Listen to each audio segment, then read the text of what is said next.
अब तक आपने देखा नताशा और सृष्टि रात के समय अकेले मंजुलिका के कमरे में जाते हैं। वहां पर उन्हें मंजुलिका के गाने की आवाज सुनाई देती है और वो वहां से भाग जाती है। लेकिन उसी रात मंजुलिका की आवाज काका को सुनाई देती है और उनकी रहस्यमय तरीके से मौत हो जाती है। इसके अगली रात महल में काम करने वाले महेश नाम के नौकर की मौत हो जाने से महल के अंदर डर का माहौल बन जाता है। अब आगे मुझे अब ब्रह्मीर जी को बुलाना ही पड़ेगा, वरना कभी नहीं पता चल पाएगा कि मंजुलिका को आजाद किसने किया और अब कैसे वापस उसे बंधित किया जा सकता है। दादाजी ने तभी ब्राह्मीण जी को बुलाने के लिए एक आदमी भेज दिया और दोपहर होने तक वो घर पर आ गए। इस घर में जितने भी सदस्य रह रहे हैं, क्या वो सभी यहाँ मौजूद हैं? जी, सभी मौजूद हैं। लेकिन नताशा यहाँ नहीं है। कहाँ है नताशा? देखो उसको और मेरे पास लेकर आओ। अंगद और बाकी सबने नताशा को ढूंढना शुरू किया तो वो बरामदे में ही बेहोश पड़ी थी और उसके ठीक पास ही मंजुलिका के कमरे की चाबी भी पड़ी थी। नताशा उठो, तुम यहाँ क्या कर रही हो? नताशा बेहोश थी। अंगद ने उसके मुंह पर पानी छिड़का और उसे होश में लाए। इतने में घर के सभी सदस्य वहां आ चुके थे। तभी ब्राह्मीण जी ने नताशा से सवाल किया, ये मंजुलिका के कमरे की चाबी तुम्हारे पास क्या कर रही है? आप सभी मुझे माफ कर दीजिए, मैं परसों रात मंजुलिका के कमरे में गई थी। ये तुमने क्या किया? हमने वहां जाने से मना किया था ना? हाँ, मुझसे बहुत बड़ी गलती हो गई। तुम यहाँ बरामदे में कैसे पहुंची? ये मुझे नहीं पता, मैं तो मेरे कमरे में ही सोई थी। उसकी बात सुनकर ब्राह्मीण ने दादाजी से कहा, इस बच्ची को इसके कमरे में पहुंचा दो, इसकी तबीयत ठीक नहीं है। ये सुनकर अंगद नताशा को उसके कमरे में छोड़कर आ गया और फिर ब्राह्मीण जी ने सबको बताया। मुझे लगता है मंजुलिका नताशा के शरीर में वास कर चुकी है। मुझे सिर्फ शक है, लेकिन आज रात मैं एक अनुष्ठान करने वाला हूँ जिसके शुरू होते ही जिस किसी के शरीर में मंजुलिका का वास होगा वो अपने आप पर काबू नहीं कर पाएगा। अगर हो सका तो मैं उसके शरीर से मंजुलिका को बाहर करके फिर से उसके कमरे में कैद कर दूंगा। आपका बहुत धन्यवाद ब्राह्मीण जी। तुम लोग आज खास तौर से नताशा पर नजर रखना, तब तक मैं अनुष्ठान की तैयारी करवाता हूँ। यह कहकर ब्राह्मीण जी वहां से चले गए। अब ये सभी नताशा के कमरे में गए और उन्हें देखकर उसने फिर से माफी मांगी। दादा दादी, मुझे माफ कर दीजिए, मैंने आप सबकी जान खतरे में डाल दी। कोई बात नहीं बेटा, सब ठीक हो जाएगा।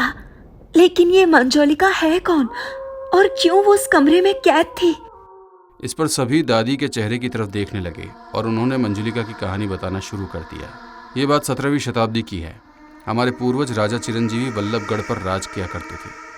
चिरंजीवी की पत्नी उनके 2 जुड़वा बेटे ऋषिधर और कार्तिक को जन्म देते हुए मर गई थी। कार्तिक और ऋषिधर दोनों ही बहुत गुणी थे। जब इन दोनों की आयु 18 वर्ष हुई तो महल में इनके जन्मदिन का समारोह शुरू हुआ। महाराज, राजकुमारों के जन्मदिन के जश्न को और अच्छा बनाने के लिए हमने एक बंगाली नर्तकी का नाच आयोजन किया है। आज्ञा हो तो शुरू करें? अवश्य, शुरू किया जाए।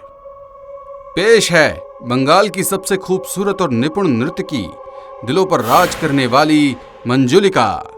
ये कहते ही एक नर्तकी दरबार में आई और उसे देखकर सभी हैरान रह गए। वो दिखने में स्वर्ग की अप्सरा लग रही थी। उसने अपना नाच शुरू किया और फिर सभी का मनोरंजन किया। आमे जे तुम्हार शोधो जे तुम्हार, आमे जे तुम्हार। दोनों राजकुमार, महाराज और पूरा दरबार उसके सौंदर्य और नृत्य को देखकर हैरान थे। मंजुलिका, तुम्हारा नृत्य देखने के बाद हम अभी इसी समय आपको हमारी राज नर्तकी घोषित करते हैं। आपका बहुत बहुत शुक्रिया महाराज। मंजुलिका को महल में ही एक कक्ष दे दिया गया। राजकुमार ऋषिधर मंजुलिका पर मोहित हो गए थे और मंजुलिका भी धीरे धीरे उनसे प्यार करने लगी थी। ऋषिधर, आप महाराज से हमारे विवाह की बात कब कर रहे हैं? हमें डर है कि कहीं महाराज आपका विवाह किसी राजकुमारी से न करवा दे। अरे नहीं मंजुलिका, इस साल होली महोत्सव पर हम भरे दरबार में हम दोनों के विवाह की बात पिता से करने वाले हैं। ये सुनकर मंजुलिका खुश हो गई। कुछ दिन बाद होली महोत्सव हुआ और मंजुलिका ने उसमें अपना नृत्य दिखाकर 4 चांद लगा दिए। मंजुलिका, हम तुम्हारे नृत्य, तुम्हारे सौंदर्य और सूझबूझ से बहुत प्रसन्न हैं और आज हम तुमको एक बहुत ऊंचा दर्जा देने जा रहे हैं। ये सुनकर मंजुलिका खुश हो गई और सभी दरबारी महाराज को देखने लगे। महाराज अपनी जगह से उठ खड़े हुए और उन्होंने मंजुली का हाथ थामा। ये देखकर सभी हैरान रह गए और कुछ तो अपनी गद्दियों पर से ही उठ खड़े हुए। अगले सप्ताह हम मंजुलिका के साथ विवाह करने जा रहे हैं। हमारी पत्नी बनने के बाद अब ये होंगी हमारे राज्य की नई महारानी। ये सुनकर सभी ने खुशी से तालियां बजाई, लेकिन मंजुलिका और ऋषिधर के चेहरे का रंग उड़ गया।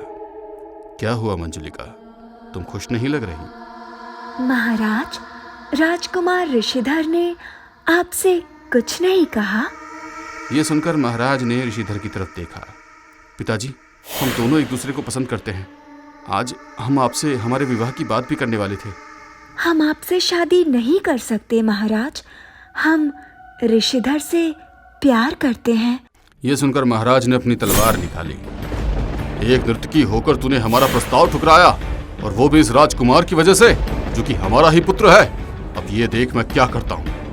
यह कहकर चिरंजीव ने एक ही तलवार के वार से ऋषिधर की गर्दन उड़ा दी। दरबार में सभी सुन्न रह गए। ऋषिधर!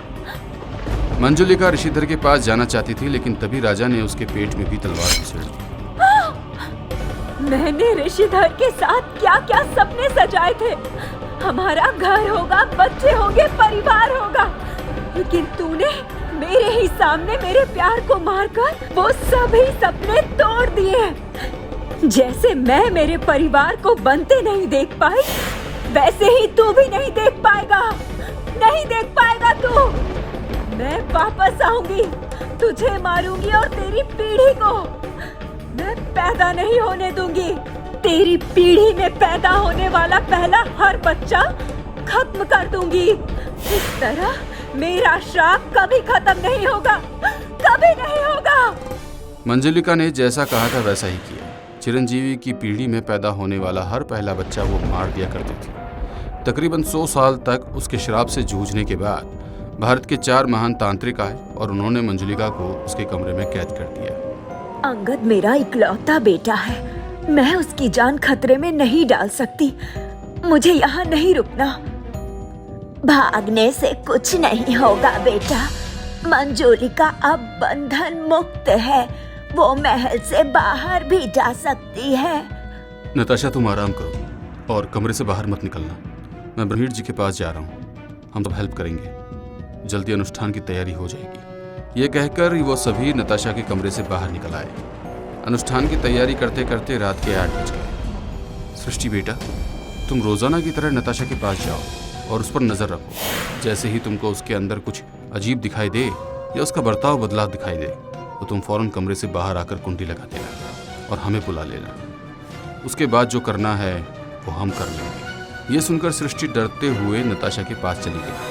ब्राह्मण जी ने कुंड में आग जलाई और मंत्र पढ़ते हुए अनुष्ठान शुरू किया। कुछ ही देर बाद सृष्टि डरी हुई हालत में सबके सामने आई। भैया, भैया! क्या हुआ सृष्टि, इतनी डरी हुई क्यों? भैया, नताशा ने मुझे 2 थप्पड़ लगाए और कमरे से निकलकर भाग गई। वो बहुत अजीब बर्ताव कर रही थी। इसका मतलब है कि मंजुलिका उसके शरीर में आ चुकी है। सब जल्दी से उसको ढूंढ कर लाओ। ब्राह्मीर की बात सुनकर सभी अलग अलग जगहों पर नताशा को ढूंढने निकल पड़े।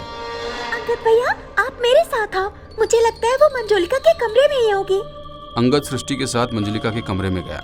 वहां पहुंचते ही सृष्टि ने दरवाजा बंद कर दिया और सभी लाइट भी बंद हो गई। अरे सृष्टि, डरना मत, ये बत्तियां कैसे बंद हो गई?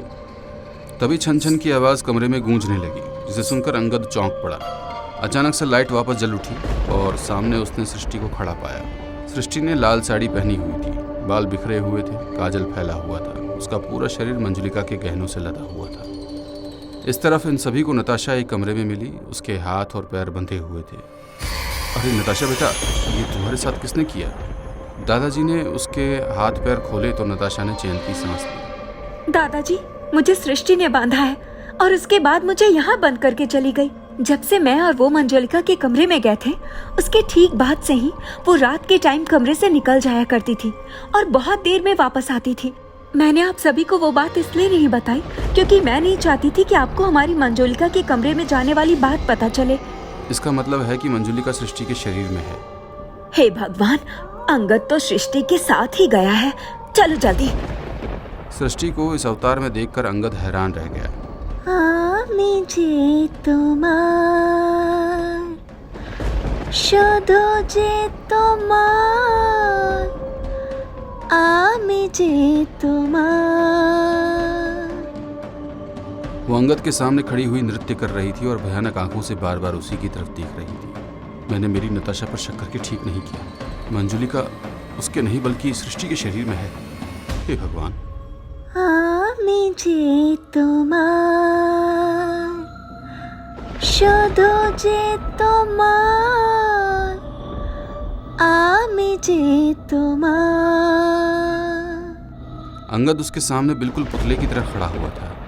उसने काफी देर तक नृत्य गाना किया और फिर मुझे पता था कि एक दिन चिरंजीव के वंश का अंत करने में कामयाब जरूर होंगी। तो अपने बाप का पहला और इकलौता बेटा है। तुझे खत्म कर दिया तो मेरा श्राप आज हमेशा के लिए पूरा हो जाएगा।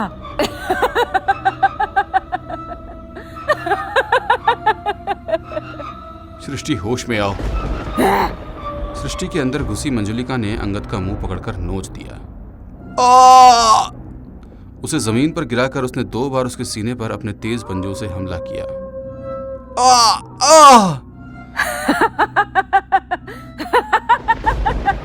अभी अंगद के पेट में अपना पंजा मारने ही वाली थी कि तभी दादाजी ब्राह्मीर बाबा सभी वहां पहुंच गए। ब्राह्मीर बाबा ने अपने हाथ में पकड़ी हुई भभूत मंजुलिका पर छिड़क दी।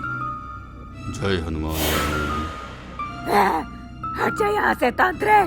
मैं तुझे किसी का खून नहीं करने दूंगा। यह कहकर ब्राह्मीण ने उसके गले में एक माला डाल दी, जिससे मंजुलिका बुरी तरह चीखने चिल्लाने लगी। ब्राह्मीण जी उसे घसीटकर अनुष्ठान वाले कमरे में ले गए। कुंड के सामने उसे बिठाकर उन्होंने उसके चारों ओर भभूत से एक रेखा खींच दी, जिससे वो बाहर नहीं जा सकती थी। घर के सभी सदस्य सृष्टि को इस हालत में देखकर बहुत दुखी थे और उसकी माँ की आंखों से आंसू लगातार बह रहे थे। छोड़ दे इस लड़की के शरीर को, मैं तेरी आत्मा को मुक्ति दिलाऊंगा। मुक्ति नहीं, बदला चाहिए, बदला। तू ऐसे नहीं मानेगी। यह कहकर ब्राह्मीण जी ठीक उसके सामने खड़े हो गए और उन्होंने एक महामंत्र का जाप शुरू किया। उसके पढ़ते ही मौसम अचानक से बिगड़ गया। तेज तूफानी हवाएं चलने लगी और उनके लिए अपनी आंखें खोलना तक मुश्किल होने लगा। नहीं, चुप हो जा, चुप हो जा। मंजुलिका बुरी तरह चीखती चिल्लाती रही। ब्राह्मीण जी ने उसके पैरों में पड़े घुंघरू उतार लिए नहीं। और उनके उतारते ही सृष्टि के शरीर से सफेद धुआं निकलकर उन घुंघरुओं में समा गया। इसके सभी गहने उतार लो और मेरे पीछे आओ। अंगद ने सृष्टि के शरीर के सारे गहने उतारे और ब्राह्मीण जी के पीछे हो लिया। ये दोनों मंजुलिका के कमरे में गए और ब्राह्मीण जी ने उसके सभी गहनों को उस बक्से में रख दिया। फिर उन्होंने कोई मंत्र पढ़कर उन पर फूंका और बक्से को बंद कर दिया। उसके बाद वो दरवाज़ा जो अपने अंदर एक कहानी को छिपाए हुए था फिर से हमेशा के लिए बंद हो गया। अब सृष्टि बिल्कुल ठीक हो गई थी तो नताशा ने उससे माफ़ी मांगी। मुझे माफ कर दो सृष्टि। अगर मैं तुम्हें उस कमरे में नहीं लेके जाती तो तुम्हारे साथ ये सब नहीं हुआ होता। कोई बात नहीं भाभी।